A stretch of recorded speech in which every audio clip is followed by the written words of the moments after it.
Hi guys. So today we're going to get on the subject about self-harm, which is one of the hardest subjects for DID that is talked about. And I'm going to be talking about a little bit about these two books here. And I'm also going to do an interview with a friend of mine that also deals with this issue. So let's get into it. So in this book, done by Marley Strong, she's a psychiatrist, and she talks about self-harm in great detail and why it is so persistent and why it happens. And it states here, in 1980, a resident psychiatrist at my medical school asked me to discuss a case at a teaching conference. And she goes on to talk about a young lady who self-harms. But she also talks about Islamic healers and Morocco, I hope I pronounced that right, and how, some ritual beliefs and things like that cause self-harm. And as you can tell, I'm still a little congestion, but I really want to touch the subject on this. And it states here, was it possible that the young woman who harmed herself was like the Americans, trying to heal herself? It got me thinking about self-mutilation. The more I thought about it, the greater my curiosity grew, until I finally became determined to make sense of the seemingly senseless behavior known as self-mutilation. The most appropriate definition of self-mutilation is that it is a debilitating, direct, and non-suicidal destruction or alteration of one's body tissue. And that's the thing. I've dealt with it since I was about 14 years old. And what I'm trying to figure out is self-mutilation in alternative states. Why do they do it, and what causes it? And so I'm digging deep into that. And according to her, a lot of this has to do with ritual beliefs and how to cope with things. And she states here, according to my definition, ear piercing is a form of self-mutilation. Although we normally do not give it much thought into it, on a deeper level, I examined cultural rituals, former activities that span generations, reflect a society's traditions, symbols, and beliefs, and are interwoven into fabric of social life, involving body modification. And what I found interesting, being, a survivor of ritualistic abuse, this is a hard subject to dig into, and she even talks about, for centuries, the Catholic Church canonized persons who zeally modified their flesh as saints. So there's things that, define what is wrong and what isn't, and why is it done. So she starts collabing with these other psychiatrists and psychologists, doctors. The classification that has finally emerged is that it is widely accepted, was developed by me in collaboration with my psychiatric colleagues Richard Rosenthal and Daphne Simon. The categorization of deviant self-mutilation into three observable types: major, stereotype, and superficial/moderate disregards. Etiology is both theoretical and simplistic. It is clinically useful because each type of self-mutilation is usually prevalent in certain mental disorders, either as a central diagnostic or an associated feature. So next, let's talk about those three things, okay? Major. Self-mutilation refers to infrequent acts such as eye augmentation, castration, and limb amputation. It is mostly commonly an association feature of psychosis, acute psychotic episodes, schizophrenia, mania, and depression, acute alcoholic and drug intoxications. Patients' explanations for this behavior tend to have religious and or sexual themes, e.g. That's more of a religious aspect. Now let's talk about number 2, which is stereotype. Self-mutilation refers to monotonously repetitive and sometimes rhythmic acts such as head-banging, hitting, and self-biting. It is usually impossible to discern symbolic meaning or specific thought content with these behaviors. They most often occur in moderate to severely mentally retarded persons, as well as in cases of autism and Tourette's syndrome. And last, superficial moderate, okay? The most common type of self-mutilation is found throughout the world in all social classes. It usually begins in early adolescence and refers to acts such as hair pulling, skin scratching, and nail biting, which is something I do, nail biting, which compromise the compulsive subtype, as well as to the skin cutting, carving, burning, needle sticking, bone breaking, and interference with wound healing, which compromise the episodic and repetitive subtypes. Skin cutting and burning that occur episodically are the most common of all self-mutilative behaviors and are a symptom or associated feature in a number of mental disorders such as borderline, histrionic, and antisocial personality disorders. Excuse me, I'm still sick yet, so I'm trying to talk. I have come to regard these behaviors as morbid forms of self-help because they provide rapid but temporary relief from distressing symptoms such as mounting anxiety, depersonalization, racing thoughts, and rapidly fluctuating emotions. When these episodic behaviors become an overwhelming preoccupation and are repeated over and over again, they begin to assume a life of their own and compromise what I term the repetitive self-mutilation syndrome. Persons with this syndrome may adopt an identity as a cutter and describe themselves as addicted to self-harm. This syndrome may persist for decades through a normal course in 10 to 15 years, during which the self-mutilation is interperceived with periods of total quiescence and with impulsive behaviors such as eating disorders, alcohol and substance abuse, kleptomania, uncontrollable stealing. Repetitive self-mutilators do not want to die, but they may become demoralized, depressed, and suicidal because they cannot control their self-mutilation and because they feel they had no one truly understand what they are enduring. So that's a very interesting subject, and I think it is something that definitely needs to be brought to light and understood. Okay. Now, next we're going to get into an interview with a friend of mine over this subject and questions that we want to understand.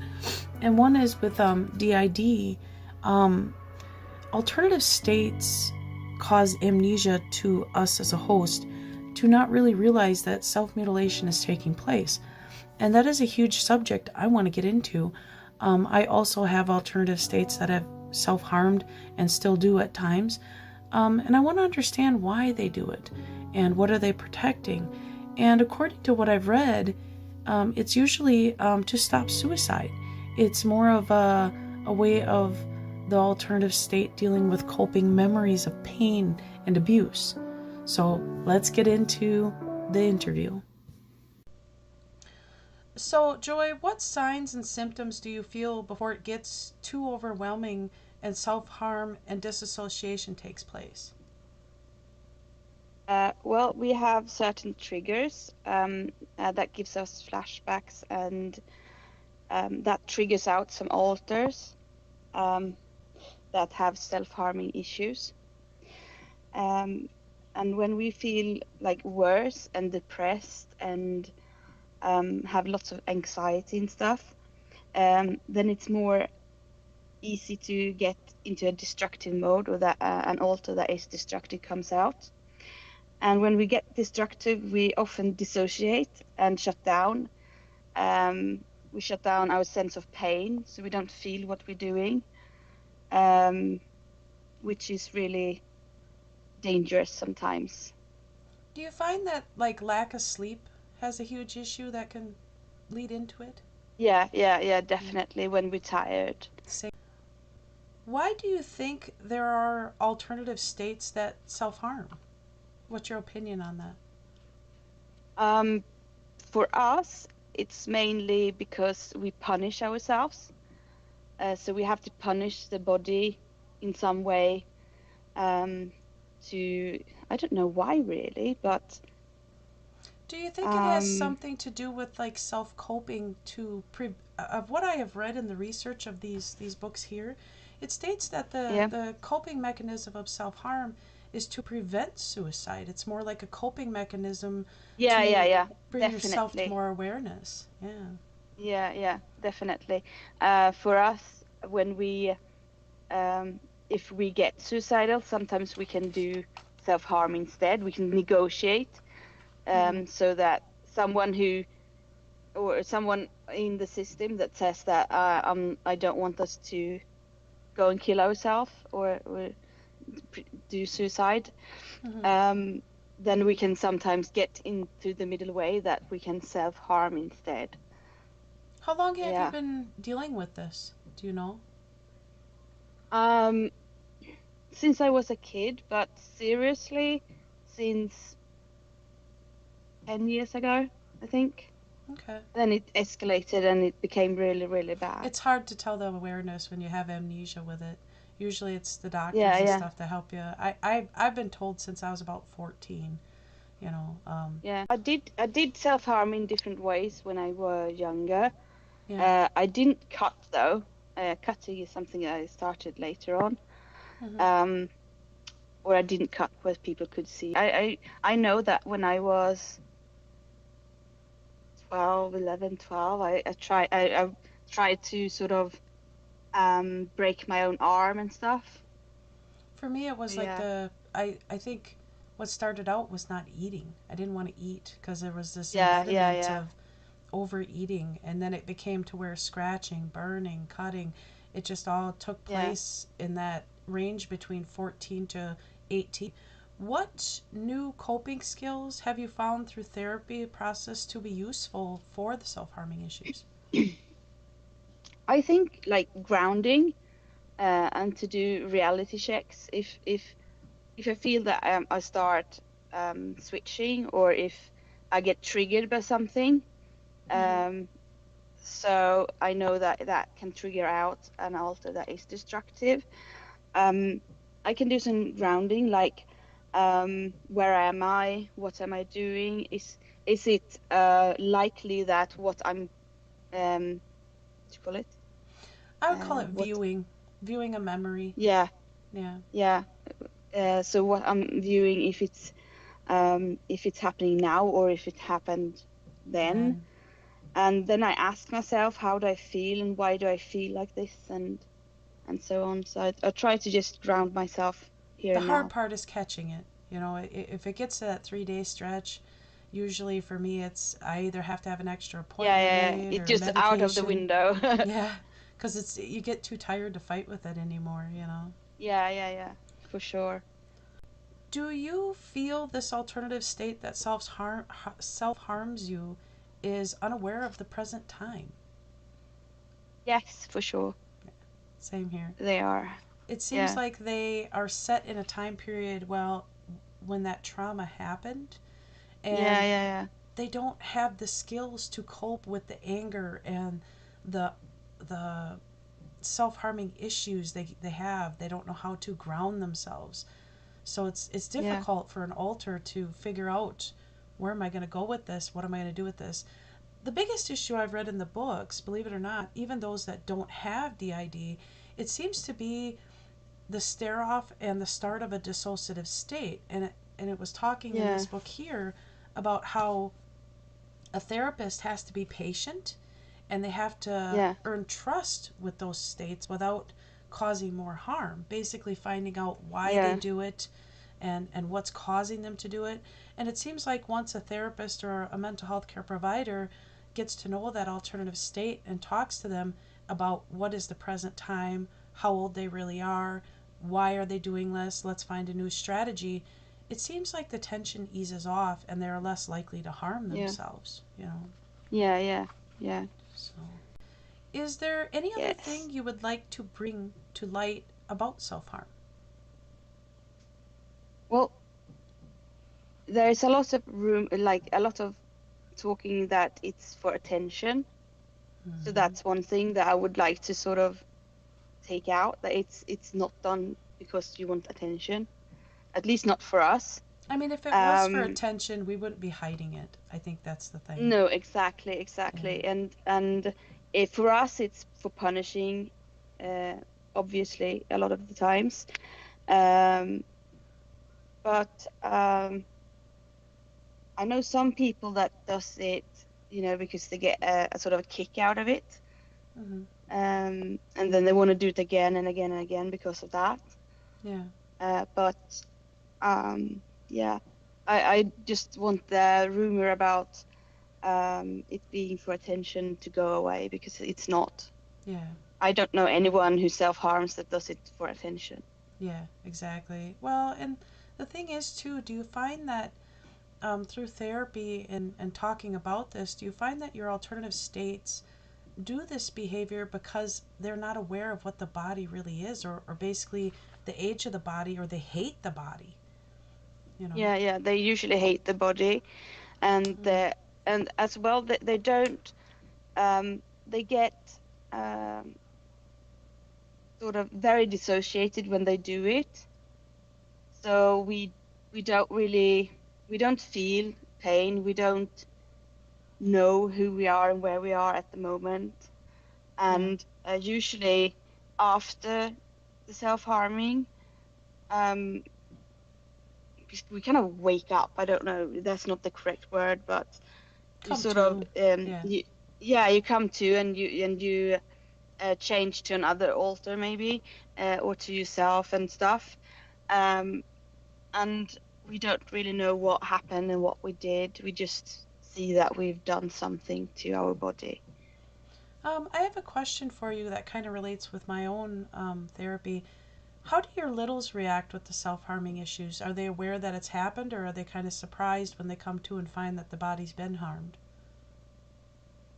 Um, I think they quite often are scared of it. Mine They too. get really upset when they see that the body is harmed in Mine some seem to way. tattletale. Mine are tattletales. If the body's been harmed, me or other states like to hide it. They don't want my therapist to know, but the littles, they'll start crying, come right out and say, we got hurt. And Yeah, they'll show her, they'll talk to her about it. They're almost like a yeah. self helper in some ways. What do you think therapists should do when noticing self harm with someone with DID? Um, it's difficult because I think it's quite hard to stop it, Mm-hmm. because it often happens in a different state of mind. So we kind of like, I think uh, one has to work with the alters that does the self-harming, Mm-hmm. and find out why each individual do it, and then you can work on coping skills and so on. Yeah. Maybe you can also work at letting like someone else help, so that they don't shut, because usually I think with the amnesia it's because the alters that are destructive, they kind of shut everyone else away. um so maybe try to make them open up to everyone else inside, Exactly. I I would like how you say. put that. Yeah. Do you ever notice? Let me ask you one more question here. Um, when you're dealing, let's say you had an episode, do you find that it's easier to talk to if a person doesn't panic? Like they're not going, oh my God, you did a bad thing. Yeah, Instead, they're willing to yeah, look for at it, sure. show you care and kindness, and say, let's fix this, let's talk about this, than more or less the shock of, what did you do? This is bad. Because according to Yeah, yeah, this book here that I've read, it states that even ear piercing, nose piercings are a subject of self harm, yet yeah, we encourage that. So what's the yeah. difference between what we're dealing with to cope with pain and emotions and flashbacks than for someone to get their ears pierced or nose pierced? Same kind of Yeah, yeah, scenario. I think yeah, it's just based on this big belief in the media and society that self harm is such a huge. They make it like it's a suicidal ideation, when in fact, for people yeah, like us, it's a coping mechanism to keep us from yeah. suicide. You know, Yeah, for us, it's definitely a coping skill. It's suicide attempts are something completely different. same for us. If we, yeah, if we want to do a suicide attempt, we do a suicide attempt, and if we want to self-harm, we self-harm. It's Yeah, but as I said before, sometimes you can negotiate. If the destructive part doesn't shut you out, you can negotiate so that it's less dangerous. Yes. Fourth. Yeah. So I'm hoping. Yeah, I like the bilateral one. Do they do the It's good. vibrating tool for you? No, I've never tried that one Okay. actually. I've listened to music. Okay. That's what I've done. Yeah. Have you ever seen But the it EMDR really bar? helps. Yeah, yeah. Okay. Usually all your therapist has to do is order the vibrator tool. It plugs right into that bar. And it's just this little left and Yeah. right thing.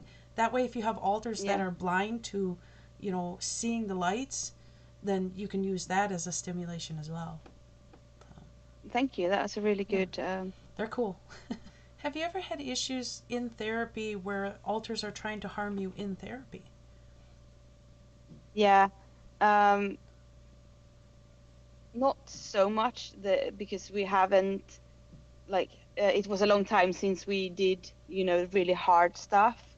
Yeah. But then yes. Um, and the last like years they haven't dared really to give us that kind of treatment. So we've been more um, existing and trying to stay alive, basically. Yeah.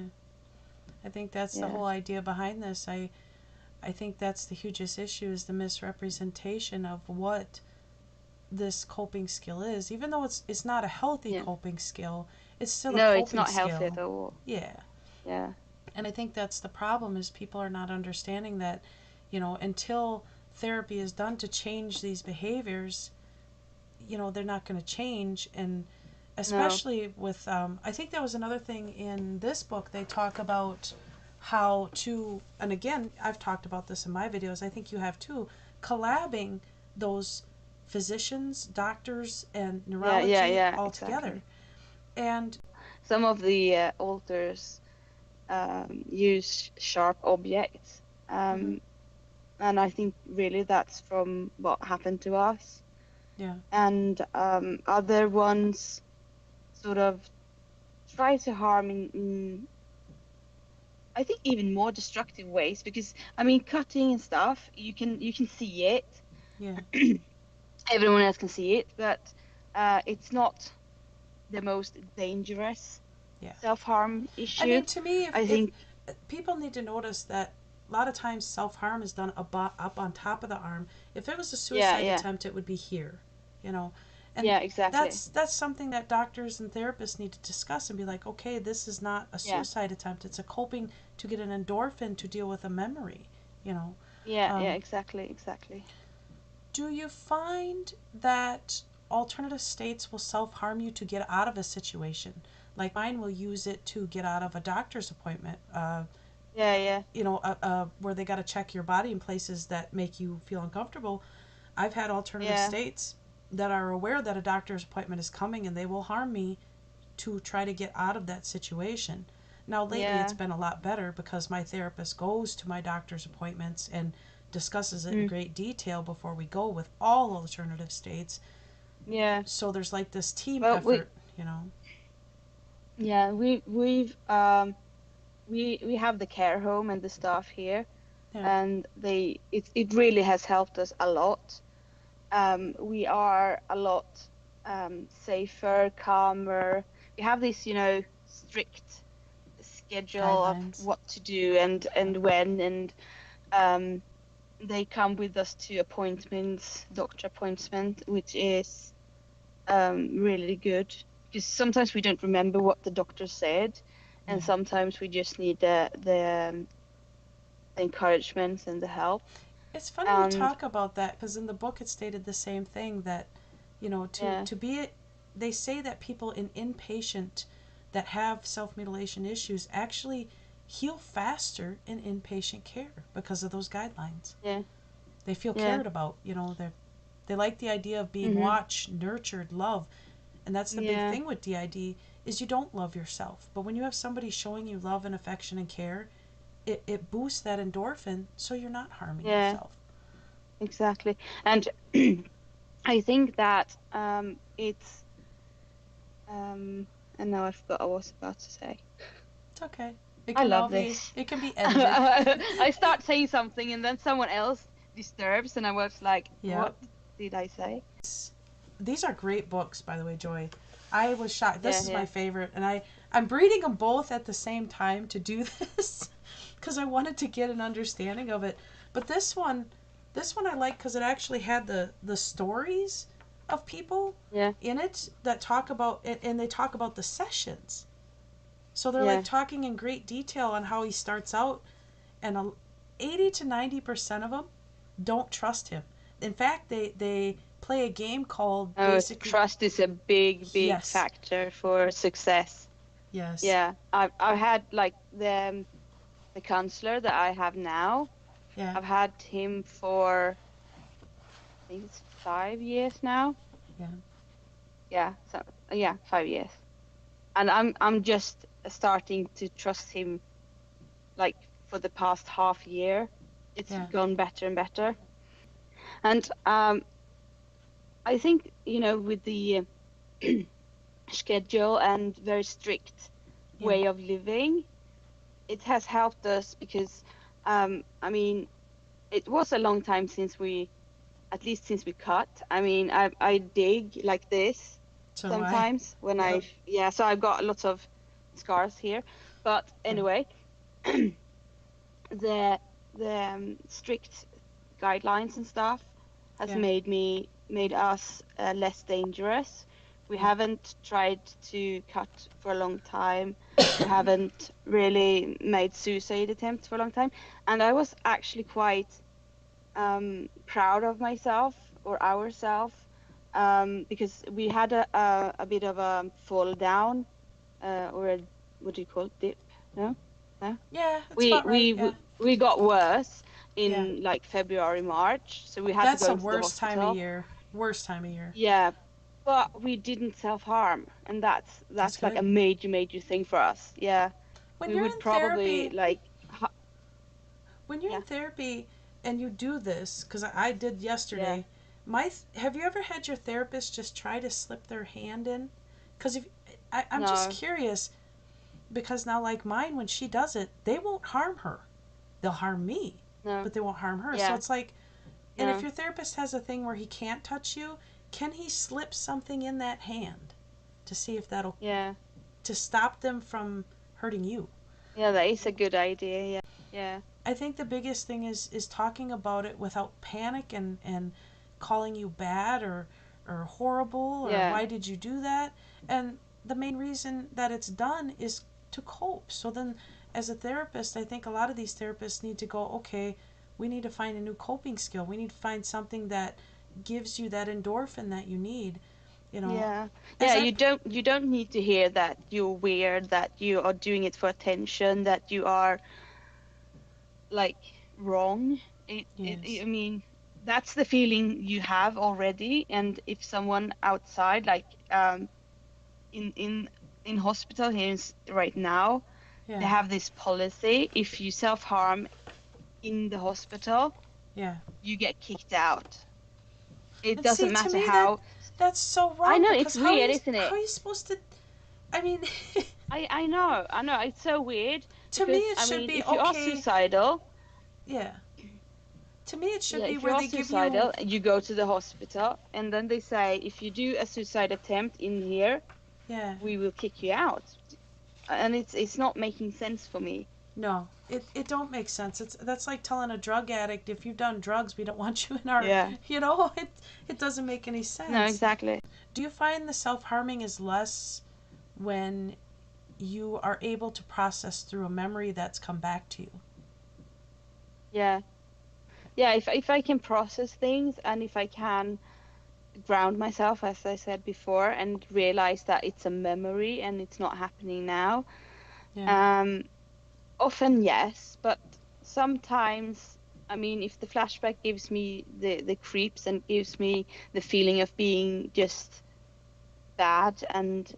disgusting, then of course it's really hard not to punish the body.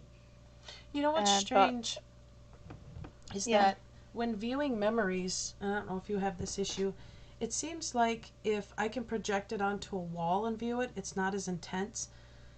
But I can view all my trauma. My biggest issue is feeling the emotion and somatic symptoms in my body. I literally feel like it's happening again, and that's when that starts.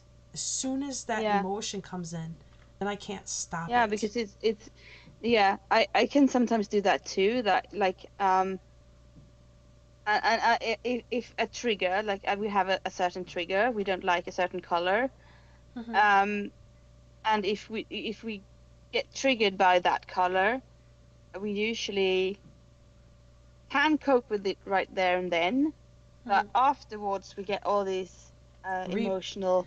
My therapist calls it a pre-recording over and over, where it repeats itself and it won't stop. Yeah. No. It's almost like exactly when it repeats itself like that, it's almost like an alternative state wants a reaction from you. It's like they're exactly trying to get you to react to something they're showing you, and I think that is my biggest struggle, because when I finally get a memory and awareness of this alternative state, I want to run. I don't want to be in the front. I don't want to hear it. I don't want to see it. No, exactly. My therapist is like, Eva, it's okay. Cry. And I'm like, I can't talk because it froze, and I'm just shaking my head, and she's like, it's okay. It's okay to cry, honey. Just cry. And I'm like, I can't. And then all of a sudden it comes out, and the snot's running, and then and all of a sudden I feel relief, and I'm like, why do I fight this every darn time? Yeah. You know? Let me ask you a question. When you get sick, and it's really sick, do you find that you are not in control of how you are and who you are, and you actually become a smaller child in some ways? Yeah. I do switch a lot more when I'm unwell. Me too. And a lot of the time it's the small ones that are out. Yeah. And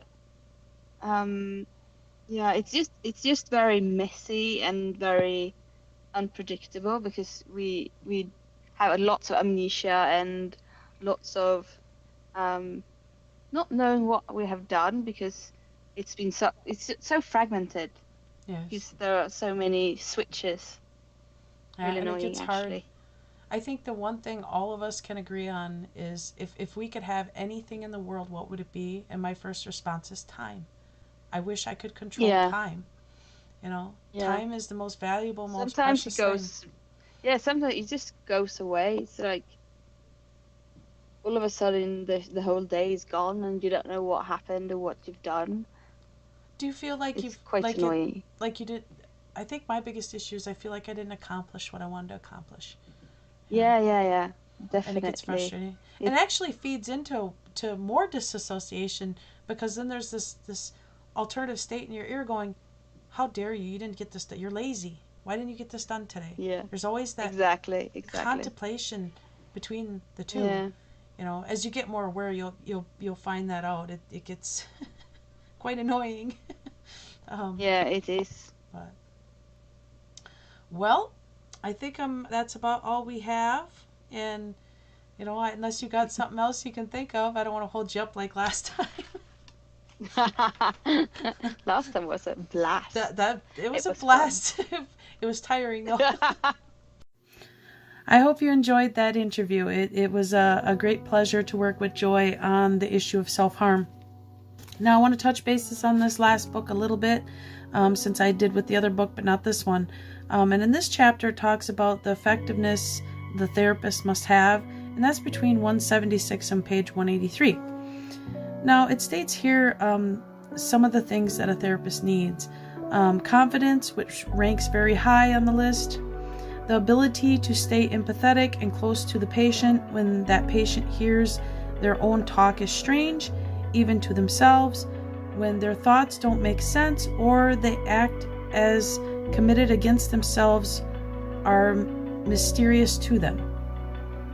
The ability to appear knowledgeable about their illness, cutting, depression, low self-esteem, their feelings that don't belong, etc.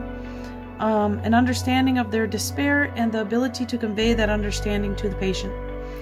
A nurturing posture, basically a reparenting role, continuously directed toward the patient regardless of whether or not they request it. And last is optimism. Optimism about their future and the ability to overcome feelings that have worn them down, such as wanting to give up or hurting themselves. The helper who combines all of these traits offers the self-mutilator a way out of their painful loneliness and their relationship issues that may cause this. Okay, so this book, there was a lot of things that I found interesting in here. They have classifications, stories. There's tons of stories in here, not just with DID, but like eating disorders, child abuse, etc. And they also talk about why people do the self-harming issue, desensitizing and how a therapist does that, reassuring the patient and the therapist's words, mixed good stories on self-mutilation and dissociation, building a history with the patient, and just so much more. These both here are really great books. I recommend that you get them if you're dealing with self-harm issues. And I'm sorry this was a long video, but I hope you enjoyed it as I did. So that's all I have today, guys. Loves. Bye.